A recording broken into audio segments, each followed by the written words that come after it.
All right, some interesting audio this morning coming out of Peoria from 97.3 The Fan and Sammy Levitt there. Dennis Lynn asked Shildt about, since Iglesias is back in the organization, are we going to see Jake Cronenworth perhaps move over to first base a little bit? And gave an interesting answer, Mike Shildt did. And he confirmed, it seemed like, a couple of things, like Jose Iglesias being on the roster, and then Jake Cronenworth being a platoon, like maybe not playing too much against lefties, because Shildt says here that, yeah, probably not going to be playing first base too much, and that is a rises spot, and this could be good for someone like Gavin Sheets as well. So here is this audio from Shildt. With Iglesias back in the organization, do you think we could see Jake still play some first base at times this year? I don't see it on the radar at the moment. I don't like kind of the Ace's question about part of my longer answer was, the fact that there is versatility and we have guys that have their head around being able to be versatile and are okay within a team setting. There's always a path for different possibilities as the season comes. I can't say it couldn't happen. I also am not looking at it as anything that top of mind that will happen. So for now, you're looking at Jose as just filling in around the infield. I think we have a guy that can fill in around the infield. There's going to be a spot for him, Boom, right there. There's going to be a spot for him, can fill around in the infield.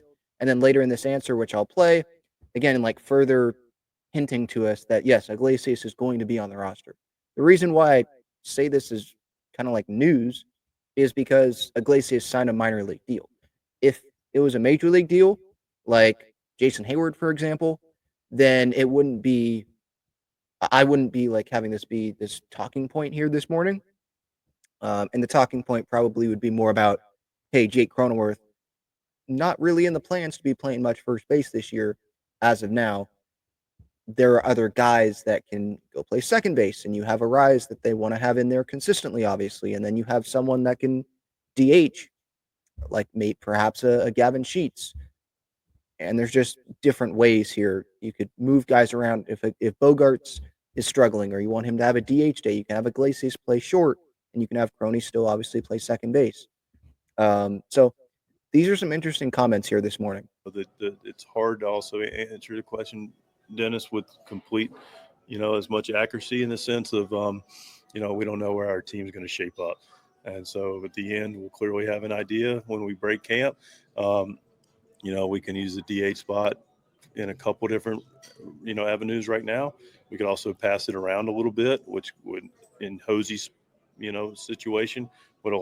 So, like in translation there, Gavin Sheets could make the roster, Yuli Gurriel could make the roster, or they don't, and then we could see more of passing around. They could still do it, but I think if Gavin Sheets makes the roster, we know why. It would be from the bat. Some opportunity to second, short, third day off, use a DH early in the season, keep guys, fresh. But we also have days off first, every Thursday for several Thursdays in a row to begin the season. So, there's a lot of different possibilities as the wrap-up point, that being one of them. All right. So let me go back to this Jake Cronenworth answer one more time here. At times this year?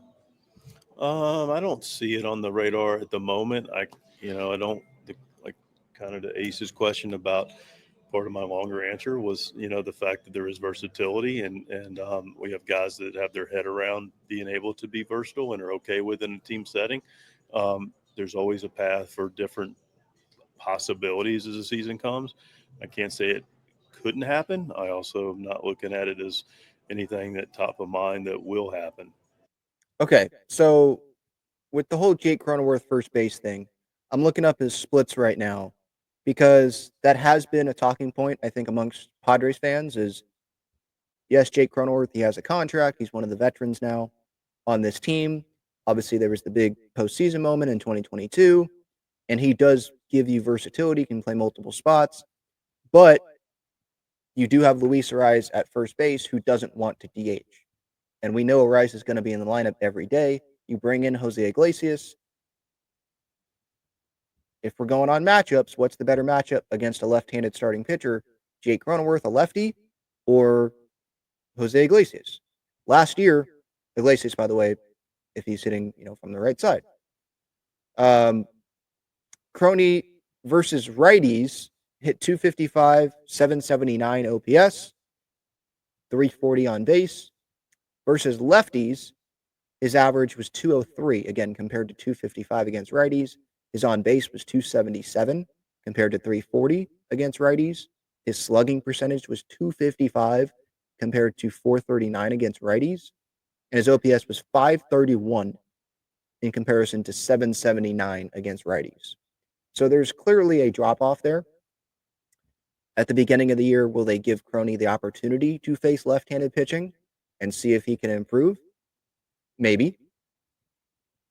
But if you're going down this same path, I should say, if Crony's going down this same path this next season, this coming season, where it's just not happening, what's the best lineup out there? And Iglesias can give you what Crony can give you at second base defensively, I would think.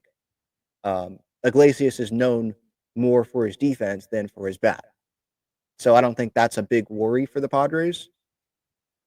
And would you rather have Crony or Arise at first base? I think it comes down to, because Arise, I think, can get better at first base defensively if he plays there consistently, he works on it, and he doesn't want to DH. I know that some guys don't want to do stuff, and you still have to make them do it. I'm not saying Arise is not going to DH at all, but he's going to be in the line. Like, that's not a debate here. Is Crony or Arise every day? Crony's more of a debate. The numbers can back it up. Arise, that's not a debate. He's going to be in the lineup every day. Probably leading off every day. And so, yeah, Crony, there's just obviously a big difference there. As much as I love him, there's a big difference in his numbers against righties compared to his numbers against lefties, and lefties obviously not being good. Luis Arise, let's remember, he was playing through injuries last year, and his splits, lefty-righty. Against lefties, yes, there is a drop-off, for sure. Over 100 points of a drop-off in OPS. 780 against righties, 644 against lefties. But versus lefties, he was still hitting 271. And what did I say Crony was? One second. Let me pull that back up. 203. So batting average is not everything, but with Arise, that's almost everything with Arise, right? 203 for Crony against lefties versus 271 for Arise. That's a big difference. That's a big difference. OPS was over 600 for Arise, 531 for Jake. And again, with Iglesias being able, it's not like he sucks defensively. That would be one thing. He doesn't. So I could definitely be seeing that platoon. And then obviously Manny and Bogey playing every day, Arise playing every day. Those guys could DH, and then you have Crony play second, and then you have Iglesias play somewhere else on the infield. But let's say, so Iglesias, he's on the roster. I think that's pretty obvious here with Mike Shildt's answer. So to me, my mind now goes to bench spots, right? So if Iglesias, let's say we count him as one of the bench spots. If Crony's not going to play much first base, then Arise is going to be there most of the time. So that opens up DH, because they're not going to have an everyday player rotate with DH every game. So I think that opens that up for Gavin Sheets, and he's hitting pretty well right now. Gurriel, I don't see making it. But yeah, so you have 4 bench spots, 3 taken up. Let's say Sheets makes it. So Iglesias, Sheets, Maldonado, I would say over Campy right now. Maldonado starting again today in the A game, with the A lineup. With, I think, Cease on the mound against the White Sox. So that leaves one more spot. Do you want Eggy Rosario, who's out of options? He can play infield and outfield. There's the versatility there. Or do you want Tercer Ornelas, who doesn't play infield and outfield, but he plays outfield, and he may give you more with the bat than Eggy? That's interesting. That's an interesting debate to have. I personally like having the versatility that Eggy brings. And with him being out of options, like, let's see what he can do if he gets, I don't know how many chances he would get, but let's say he can get some chances at the big league level. And you see what happens. And then if it's not working and Turso continues to rake in AAA, then you bring him up. What happens, though, with, I guess, the starting left field situation, too? If Hayward can't do it, and who knows if Connor Joe's going to make the roster, if we're being honest. He could be in there for DH as well. He can play first if Arise DHs, and then they don't even have Crony in the lineup if they're going to really platoon it, and they have Iglesias at second.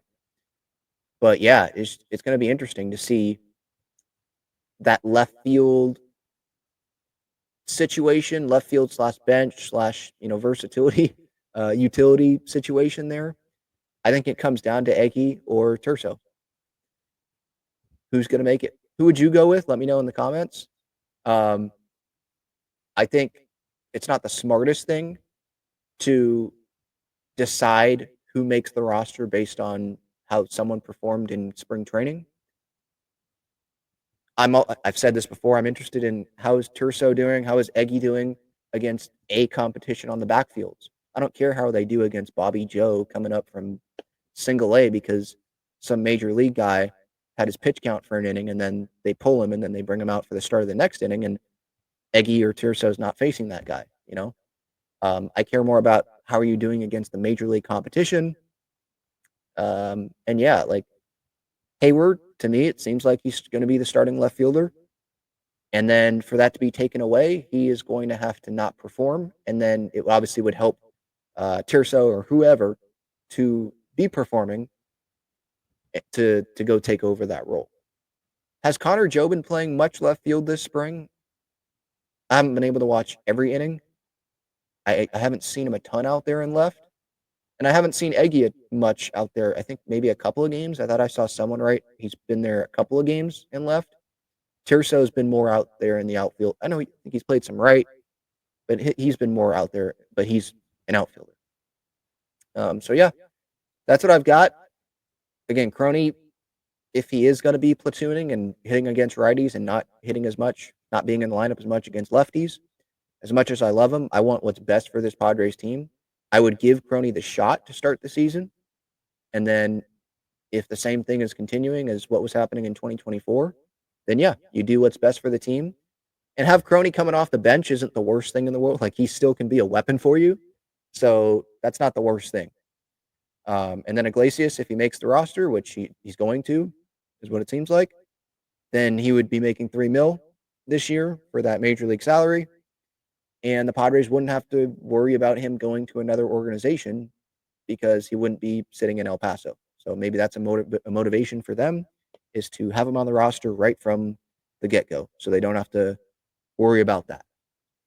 But it seems like, it's not definitive. I know Shildt, he didn't say it was definitive in the answer, but how he answered it, what he said, it seemed like some of this roster picture is clearing up a little bit now.